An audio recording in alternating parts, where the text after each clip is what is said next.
Belfast is a city of stories. At the end of the 1960s, it went through an incredible, tumultuous phase in its history, and I and my family were part of that. Ken is just wonderful to work with. Obviously, this film's very personal for him, and you could just feel the love that he had, for everyone. No, I would say it's a very, very personal remembrance of that time.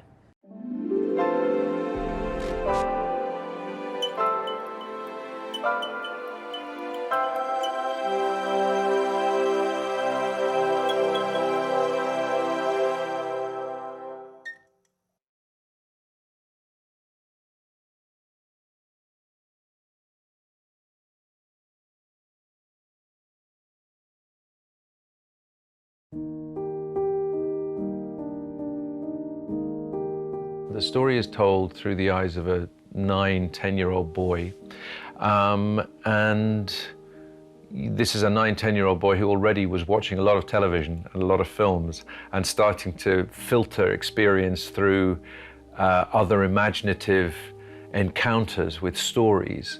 One of the things that we explore is the idea of how many Westerns were to be seen on the television back then, and how much of a Western town Belfast could seem.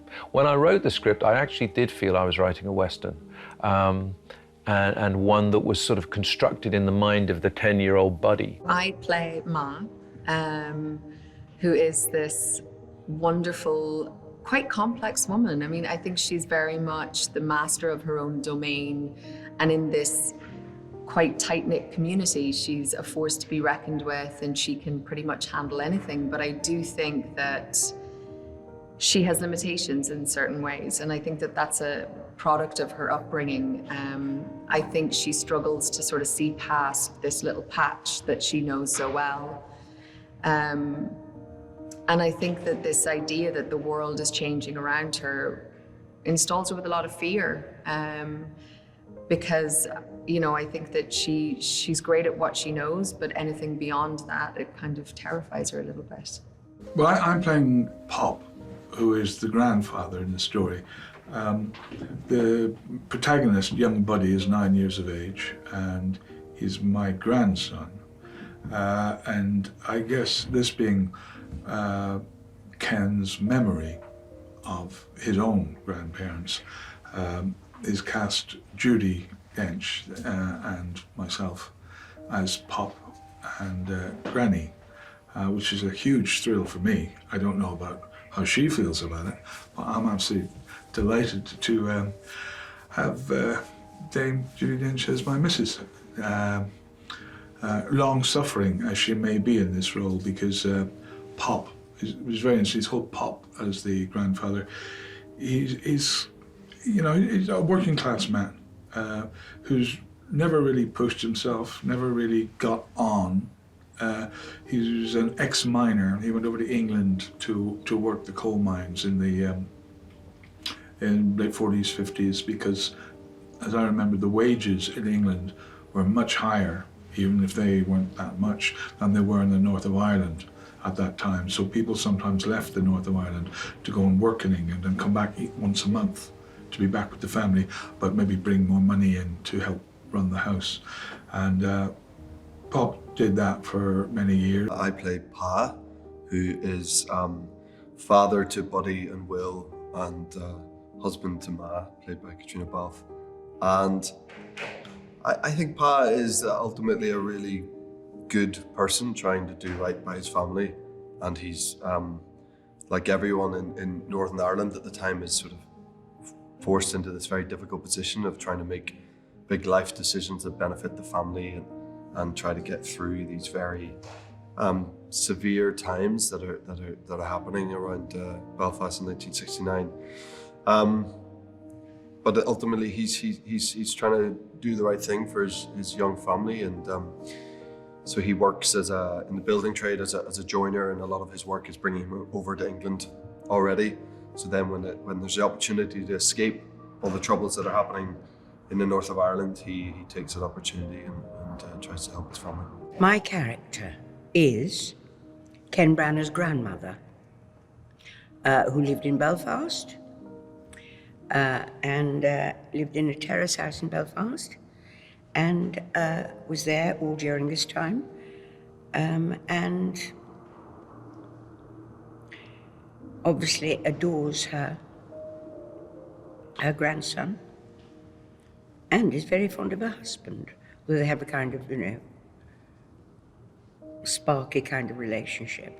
So the relationship between Pop and his wife, Granny, Lizzie, as she is, she's long suffering, I think. She's suffered that he wasn't a man who actually took the house and took the responsibility and actually raised them up from where they were. And she held on to the purse strings quite tightly, and he was always just trying to eke out a little in that kind of old-style manly way. And he's very devoted to her. I think he needs her. They've been from childhood. They've been sweethearts, but she could maybe see the back of him, but he wouldn't be able to survive without her. Belfast is a city of stories. And particularly at the end of the 1960s, it went through an incredible, tumultuous phase in its history. Very dramatic, sometimes very violent. And I and my family were part of that. And it was always, for me, a story of our time in that city that would come to the surface when thinking about writing something about Ireland, that period in Belfast. I mean, it kind of evokes so much. I mean, there's moments that are really funny, but quite frankly, it made me quite, I don't know whether melancholic is the right word. I mean, I sobbed, I think I left Ireland when I was 18. And I haven't moved back. And so that whole idea of getting to a point in your life where you look back and you look back at your childhood and you look back at the place and the people that made you who you are, that resonated very deeply with me. And I definitely got very emotional because I thought a lot about where I grew up and having left there. And I thought a lot about my grandparents and, as a child, how our families, I think this is probably true for everyone. When you're younger, you see all your cousins all the time and you see all your aunts and uncles. And, I definitely come from a very, very large families, but they were very tight knit. And as time has gone on, you see them less and less. And, yeah, it's such a beautiful script. I mean, I think Ken wrote just a beautiful, beautiful script, and it was just very, very powerful. A very recognizable, intimate, small family group in a threatened, stressful situation with some big life choices, and not epic in the grand sense of some sort of historical, biopic, but in the lives of the people involved, enormous decisions, titanic, decisions for the families, and people recognized that, I think. There was some sort of connection to the basic sort of family dynamics that were at play, but there was an immense sense of gratitude that we could tell any kind of story. This script, which was so delicate and soft and warm and funny, and with the backdrop of the shit hitting the fan and all the trouble starting in 1969 and the violence and the burning out of homes and people on the run, and yet inside this, it's very much as I remember, the warmth of people and family, and that's really at the heart of this story. I've been very pleased that lots of people who are in it and people who've seen it since we've been working on it have talked about a sense of authenticity in the way people talk. So I think that center of it, I think, is something that is very literal and accurate. The language of the time, the way people behaved in terms of their leisure time, the extended family sing-songs, people out in the parks, you know, the sense that the whole sort of street sort of played and worked together. There are good and bad things about that. Sometimes people knew way too much about, you know, what was going on to be comfortable at all times. But if it takes a village to raise a child, this was a great sort of advert for it. So that side of it is all accurate. I mean, to me, I do think it's a love letter to childhood and to that absolutely wonderful moment where you see everything through such a fantastical lens, and the beauty in that, and also the pain when that is, you know, that innocence is somewhat lost. You know, to be a child at that age and to see the world around you change so drastically, I can't imagine how difficult that must have been, and how that must have flipped his world around. But to be able to take that experience and turn it into something that has so much joy and so much love, and yet, you know, still retain some of that fear. And well, when I read the script, she felt very familiar to me. I mean, she feels there's a certain ferocity to Irish women and Irish mammies in particular, and that kind of tough love, but that kind of like quick to laugh, quick to anger. All of those things felt very familiar. I sort of didn't base them. I mean, you know, I have the luxury of being from Belfast and having a father from Belfast and uncles from Belfast, and you know, lots of men in my life, and my mates' fathers, and you know, I feel like I've got a pretty good grasp. I mean, there's definitely elements of his character that I kind of associated with people that have been in my life in some way growing up. And yeah, I felt like I had a little bit of a head start with that in terms of shaping Pa, because I know what a man from Belfast is pretty well, you know, so that was helpful. There was always a story about the point in anybody's life, male or female, where there is a sort of crossover into the world of adulthood, where innocence is lost and where new responsibilities, sometimes new worries, are found.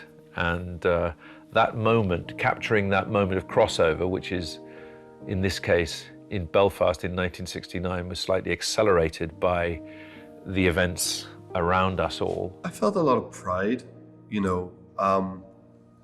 Ken's amazing at sort of bringing out all the core goodness of people from home, you know, and no matter what side of the divide you're on, and no matter what people have gone through back home, we have always, I think, I'm slightly biased, but I think we are in the north of Ireland, you know, we sort of insert humor into everything, and we try to see the best in every situation. I think maybe in all of Ireland it's like that too, you know, it's an island that has gone through a lot of pretty rough situations over centuries, and hasn't always been treated that well, let's say, and haven't treated each other that well, let's say that also.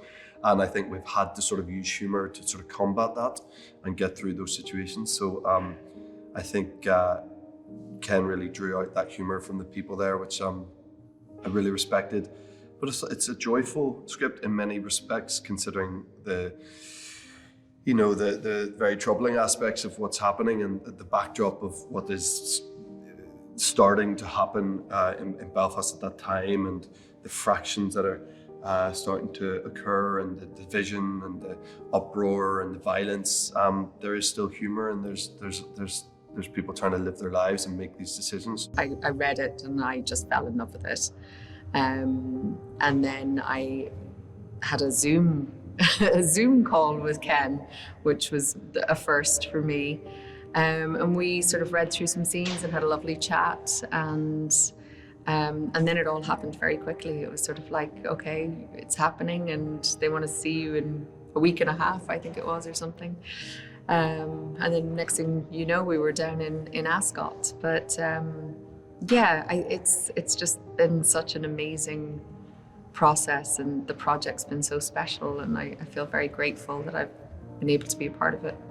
And I was there when suddenly I got a call to say, the work was further from my head. I was having a gorgeous soft time in Lyon, actually, by the rivers, and then this call came out of the blue to say that Ken was making a film and he would like you to play his grandfather in it, and maybe you could talk to him about it. It was so out of the blue, because Ken and I think we've only met twice, and for like 2 minutes at a time in the 40 years we've been working. We've never moved in the same circle. So to hear that he was going to offer me a job was a huge thrill. I get a sort of text from my agent saying, Kenneth Branagh would like to talk to you about something. Are you free tomorrow? It's like, you don't get those texts very often, you know. And I was thinking, great, he wants me to be, you know, an extra in a movie or something, and I'll definitely talk to him about that.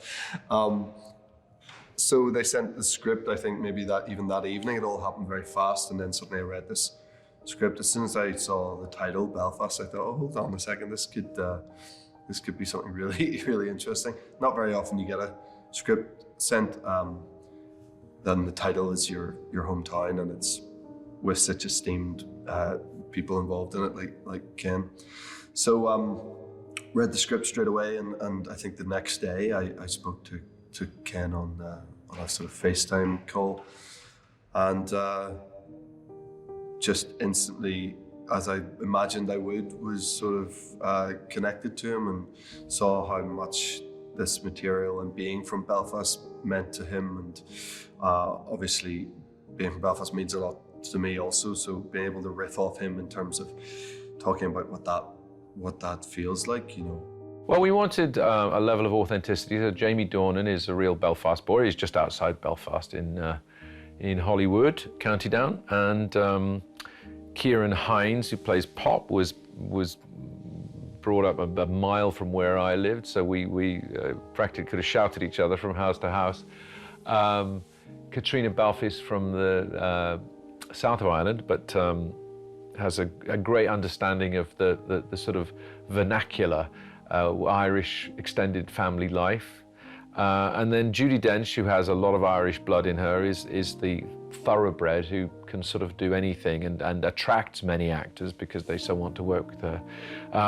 With Jude, with Jamie, with Kieran, we had such a deep level of authenticity and understanding that any gaps that Judi needed plugged in, that they could provide with their knowledge and their ability to understand certain kinds of situations. But Judi is so meticulous in her research that she brought that anyway. And then we had a chance, we've worked with many people over the years from Northern Ireland, from Belfast, so we got a chance to work with people. We had sometimes, we're now so old that we'd given prizes to various people who ended up in the, as younger actors who ended up in the film a little bit older.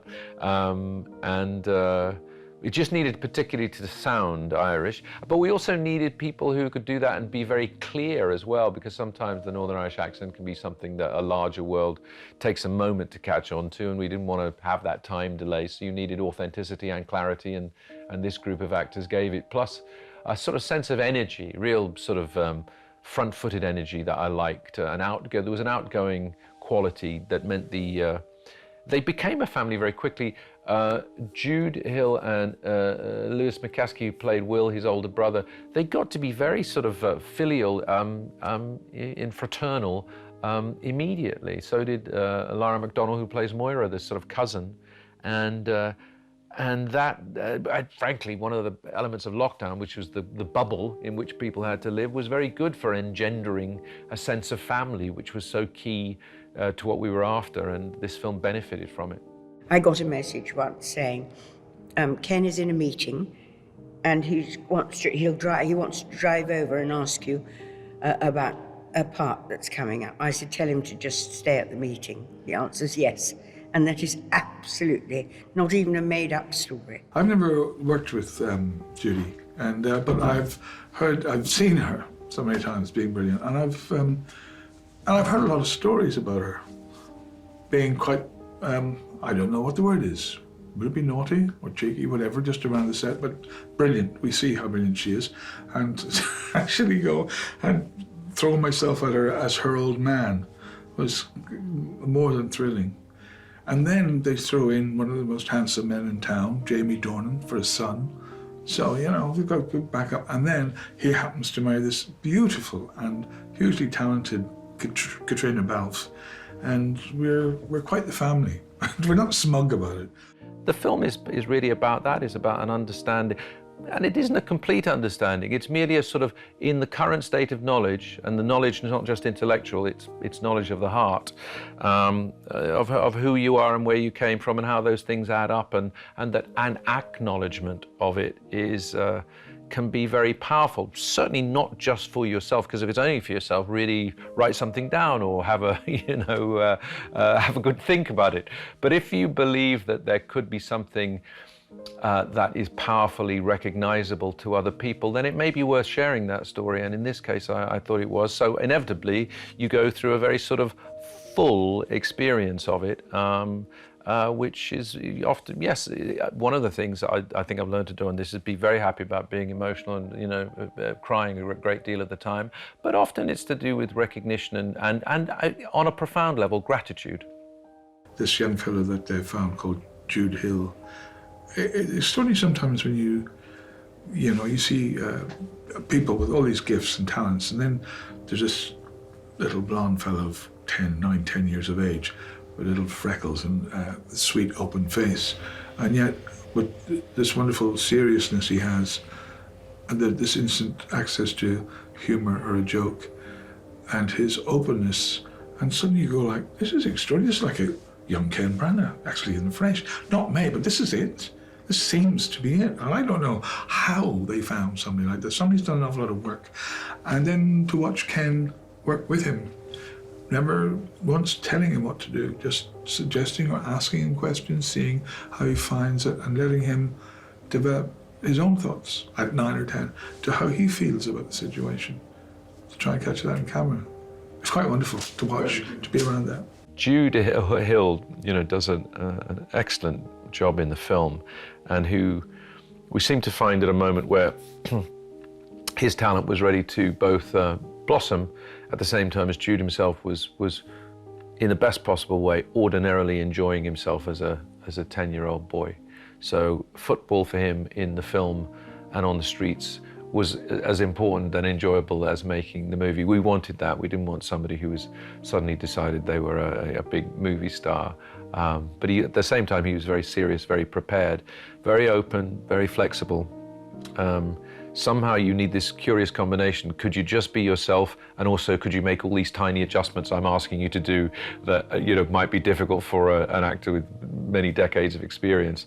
And in the process of him doing the latter, you don't want to change him from the beautiful original. As always, those who surround him, families, and in this case, colleagues on the film, become critical. They're critical influences, and in this case, they were so wise and compassionate. And he himself is kind of older than his years, a quality that is great for the part. And he turned out to be a real winner for us. My approach with younger actors is to treat them as if they were much older, certainly respect them entirely, and also respect if they have some intuitive way that they might like to work. Some people respond to lots of words, some people don't. Some people like it to be a game the whole time. Some people need to be encouraged to do a bit more homework, and we probably encourage that a bit more. Jude's mum, Shawneen, was very, very good at preparing him with lines, and we made it very clear how vital it was to know the lines very well, quite a long way ahead of the day you might do them, because the dates might change. You might suddenly be doing it tomorrow, and if your effort in the morning is just about remembering the lines, you're not going to be as good as if you knew them, had forgotten them, and now could just be with them. And he seemed to understand that.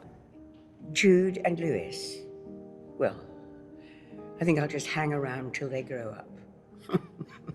Gosh, what really a sensational voice. I don't know how that little one, he's got a natural inbred sensibility and sense to everything, sensitiveness. He's I mean, I could dry quite a lot of the times just for the fact that I'm looking at him, see this wonderful bright face. Nothing seems to faze him, nothing at all. He's just adorable. We've only done one scene with Lewis, actually, when he sat with his feet up on the sofa, and his mother says, "We'll take your feet down off the sofa." But I don't know where Ken found the two of them, but what a stroke of luck. It's just been such a fun, lovely project, and everybody has been so wonderful, and it's been so lovely. Little Jude is amazing, and to see him do his little, song and everything has been so lovely, and Will is so lovely. Just everyone's so great. So, I mean, the thing about Kenny is that he actually has everything so marvelously prepared that there's never any waiting around, and you just get on, you do it and things. But for him, this must have been very, very personal indeed. And there was a moment when he read it to me that he just stopped. And then went on. And I think that, the remembrance of it all must be very, very sharp to him. It was amazing.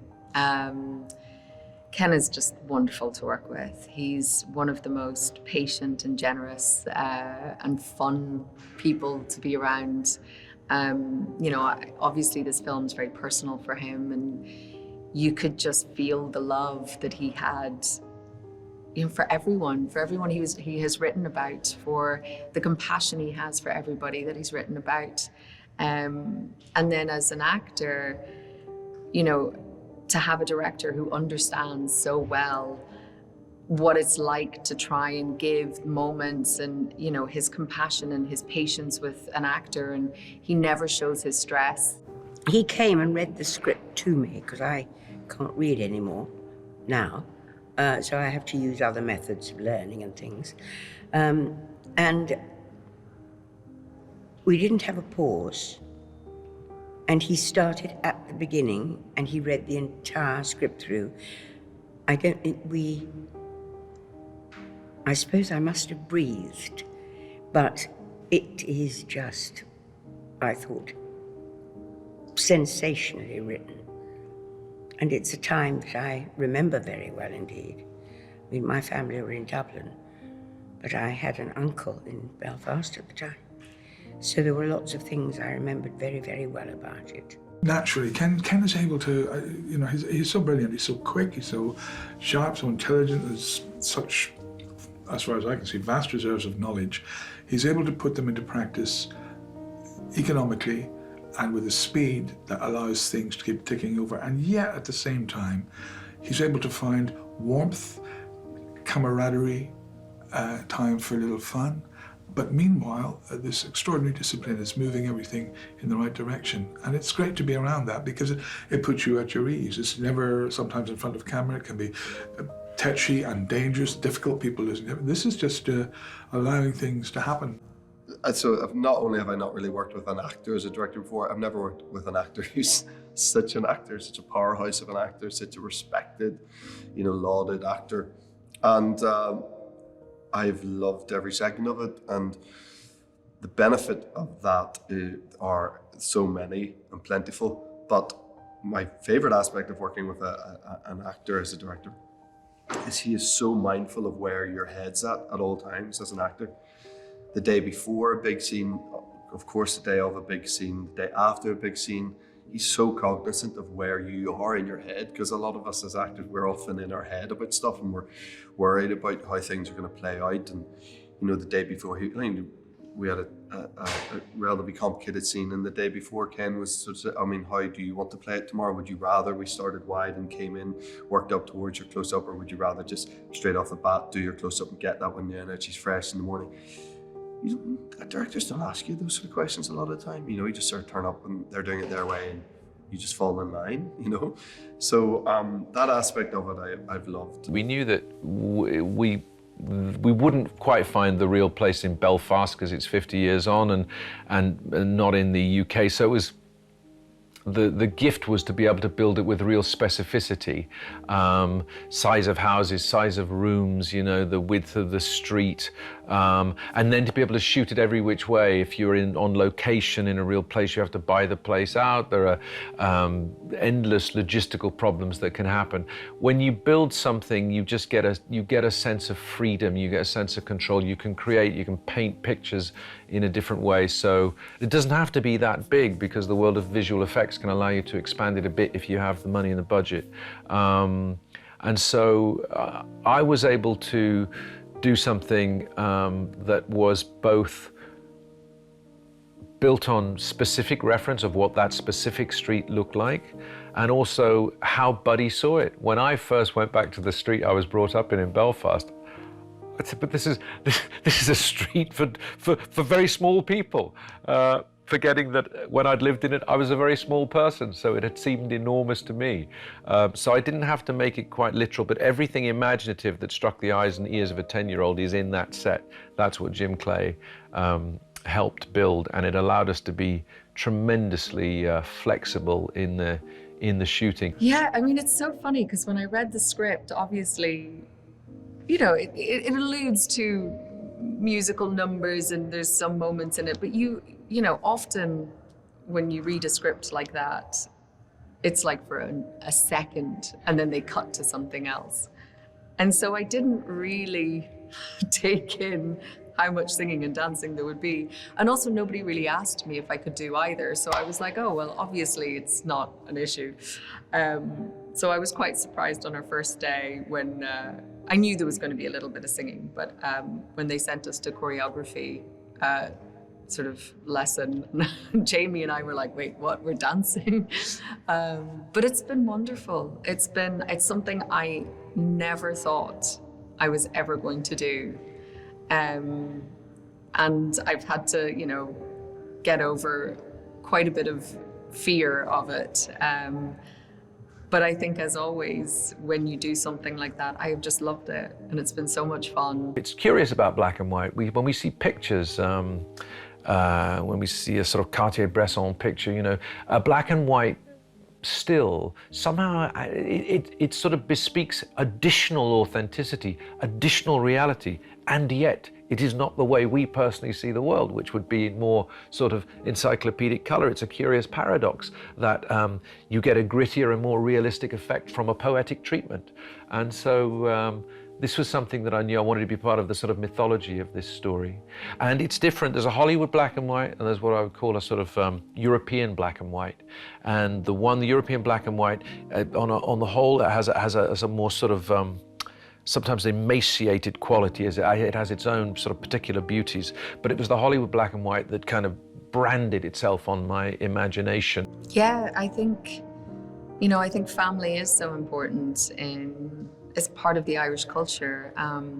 I think a lot of people come from also very big families, myself included.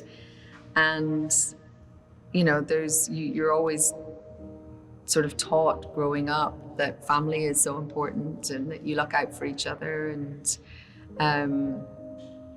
it's yeah, I think it's something that's quite beautiful about the way we live in Ireland. It's that you really you create these, you have your families, but you also create these extended families in your community with your neighbors and, you know, the people in your village or the people on your street.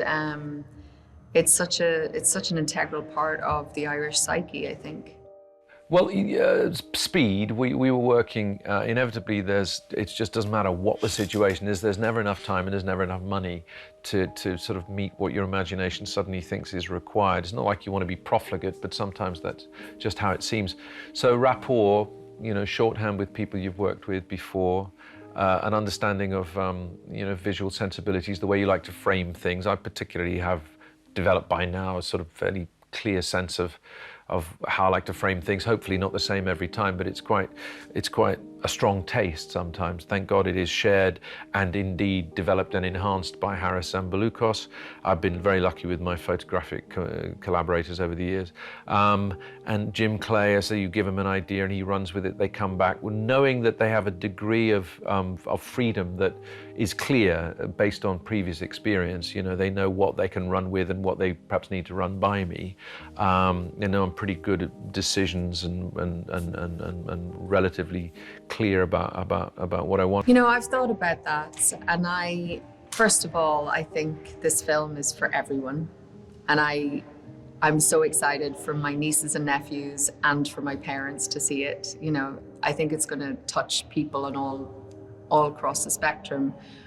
But I think the thing to take away is how important love and family and community is, and the danger of when we let politics divide us and separate us. You know, there's beauty in our differences, and I think to retain that love of community, I think that's really special, and how absolutely awful it is when that gets torn apart. I mean, I think it's kind of, in the best way, it's difficult to describe. I think it is kind of, Ken and I were talking about this on set the other day, about how you know, I think it's going to serve so many people. You know, I do think like everyone in the family could watch this and get something from it, again, because it's joyful, but it's you know, there's heartbreak in there, there's big themes, there's big decisions, there's leaving a life behind, but it's also funny. I think it's funny. You know, I think there's loads of humor in it, you know, yeah, I think it's sort of got this strain of like this very relatable sort of empathy throughout it, you know, and these decisions that are being made that I think any family can imagine themselves in these situations, trying to make these decisions that are really tough, and leaving a whole life, the only life you know, and leaving that behind. I mean, it must have been brutal to make those decisions then. No, I would say it's a very, very personal remembrance of that time when he was a small boy. A lot of people will be reminded of a lot of things. I think it is sometimes presumptuous to sort of hope that audiences will take anything particular away. I hope they'll be entertained. I think there's a spirit, in Belfast there's a spirit and a vitality in the place itself that I hope is reflected in this film. And I think it's a spirit and a vitality and a humor which I think is very life-affirming. And I hope that people feel that the joy and sometimes the sorrows of what happens in that city, and in this particular case in the life of this family in this street, are something that they can recognize and perhaps sympathize with, be compassionate about, and to some extent, you know, be consoled when it comes to some of the difficult decisions in their own lives, perhaps to see, you know, in that famous phrase, you know, we read to know that we are not alone. In stories like this, maybe we understand that we are not alone when we look at these reflections of other lives. And if that was the case, I'd be thrilled.